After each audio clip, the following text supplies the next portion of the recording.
ஒரு அடர்ந்த காட்டுல ஒரு புத்திசாலியான நரி ஒன்று வாழ்ந்துட்டு வந்தது. அது எப்பவும் போல காட்டுல அலைஞ்சிட்டு இருந்துச்சு. அப்போ அதுக்கு ரொம்ப பசியா இருந்ததாம். அதனால தன்னோட பசியை தீர்க்கிறதுக்காக அதுக்கு தேவையான இரையை தேட ஆரம்பிச்சது. ரொம்ப நேரமா அந்த நரியும் இரையை தேடி அலைஞ்சிக்கிட்டே இருந்தது. ஆனா அதுக்கு எதுவுமே கிடைக்கவே இல்லையா. அப்படி அலைஞ்சிட்டே இருக்கும்போது தூரத்துல ஒரு திராட்சை பழ தோட்டத்தை அந்த நரி பார்த்துச்சு. அந்த திராட்சை பழங்களை பார்த்தோன்னே நரி ரொம்ப சந்தோஷப்பட்டுச்சு. அந்த சுவையான திராட்சை பழங்களை சாப்பிட்றதுக்காக நரி ரொம்ப வேகமா திராட்சை பழங்களை நோக்கி நடக்க ஆரம்பிச்சது. அப்புறம் திராட்சை பழங்கள் இருக்க இடத்துக்கும் நரி போயிடுச்சு. ஆனா அந்த திராட்சை பழங்கள்லாம் ரொம்ப உயரத்துல இருந்ததாம். நரியோட தலைக்கு மேலே தொங்கிட்டு இருந்த அந்த திராட்சை பழங்களை சாப்பிட நரி முயற்சி செய்ய ஆரம்பிச்சது. முதல்ல அந்த நரி மேலே துள்ளி குதிச்சு திராட்சை பழங்களை சாப்பிட முயற்சி பண்ணுச்சு.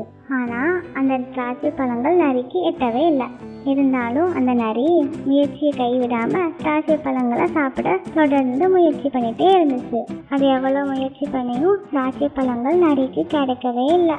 நரியும் ஒரு கட்டத்துக்கு மேல முயற்சி பண்ணி சோர்வடைஞ்சிருச்சு. அந்த சுவையான திராட்சை பழங்களை சாப்பிட முடியாதுன்னு தெரிஞ்சதும் அந்த நரி இது பார்க்க பழுக்கவே பழுக்காத பழம் மாதிரி இருக்கு, இது கண்டிப்பா புளிப்பாதான் இருக்கும் அப்படின்னு சொல்லிட்டு தன்னோட முயற்சியும் கைவிட்டுட்டு அது வந்த வழியாவே திரும்பி நடக்க ஆரம்பிச்சது. இந்த கதையிலிருந்து நம்ம என்ன தெரிஞ்சுக்கிறோம்னா, நமக்கு ஒரு பொருள் கிடைக்கலன்னா அந்த பொருளை குறை சொல்லாம அந்த பொருளை அடையிறதுக்கான முயற்சியை நம்ம கொடுக்கணும்.